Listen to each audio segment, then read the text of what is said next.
Yo, what's up, everyone? It's Leon again from the Level Up YouTube channel. Thank you so much for tuning back in.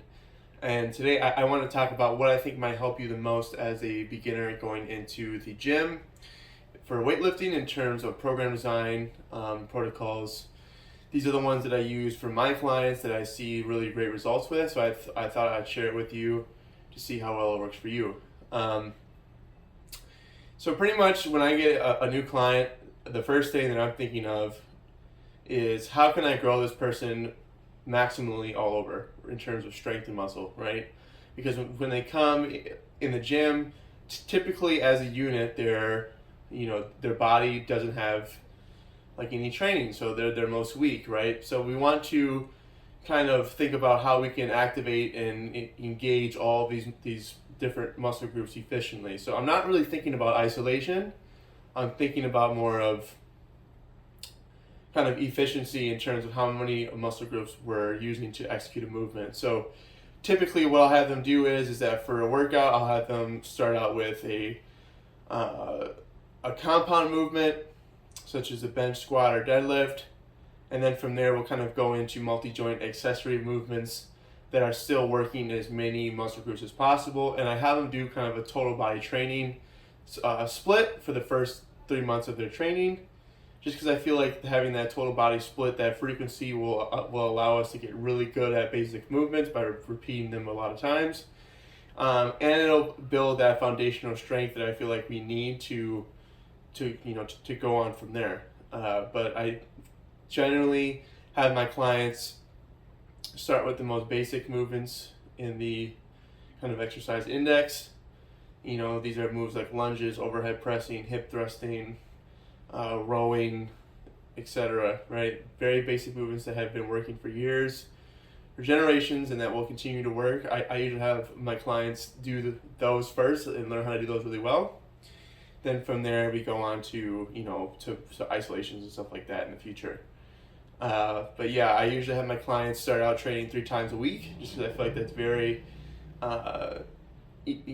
not easy, but it's simple and not crazy to adhere to. So I think that that's very realistic for clients just starting out, training 3 times a week, training their whole bodies.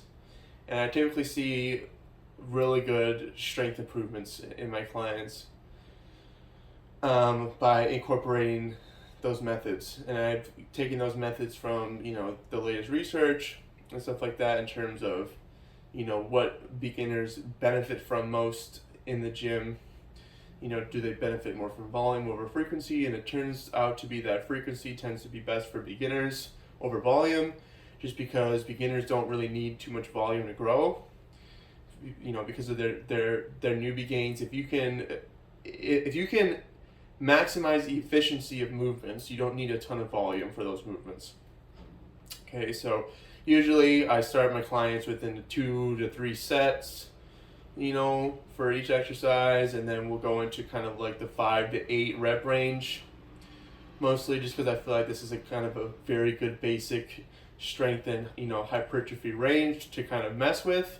Usually the bigger lifts I keep at like the 5 range, just because I think that that's a good place to start building basic strength. It's a very reliable rep range to progress weight with.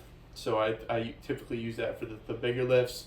But then I go into like kind of like the 6 to 8 rep range, the more isolated that we get, So in terms of, probably 6 with the accessory movements, and then 8 for like arm training or something like that, right? Because arm training is very non-fatiguing, very easy to do. So I usually keep the higher rep range for the smaller movements like that. But yeah, I feel like that's what's working best for my clients right now, is to kind of start them with just kind of like how can we build you efficiently all over to begin with, instead of thinking about, how many isolations we can do or how many crazy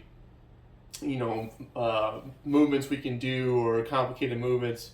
Instead, I have them do just the most basic movements that are just efficient, that work a lot of different muscle groups.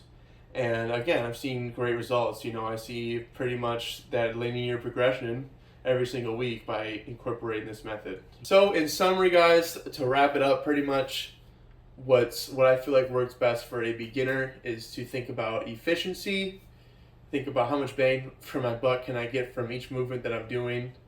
Don't overthink isolations. Keep it very simple. 6 to 7 exercises per workout can usually be great. And again, make sure that you're hitting the whole body, top to bottom each time. Because again, you need that foundational strength and the hypertrophy stimulus in the beginning to help you grow muscle mass all over. If you focus too much on isolations, you'll be wasting time, in my opinion, that you could be spending working more muscle groups for that same, amount of time. So hope that this helped. If it did, make sure to leave a like, comment below what you learned, or if you have any questions. I'd love to answer questions. I know sometimes I'm not the best at explaining things too, so sometimes when people can ask me questions and I can answer them, it helps me to articulate what I know even better. So make sure to ask me questions if you have them, but make sure to follow me on all of my social media accounts: TikTok, Instagram, Twitter. Those are my most popular ones. But yeah, thank you so much for watching. If you watch all the way through, I really appreciate your support. Make sure to subscribe if you're new. Turn on that notification bell so you'll never miss an upload, and I'll see you guys next week.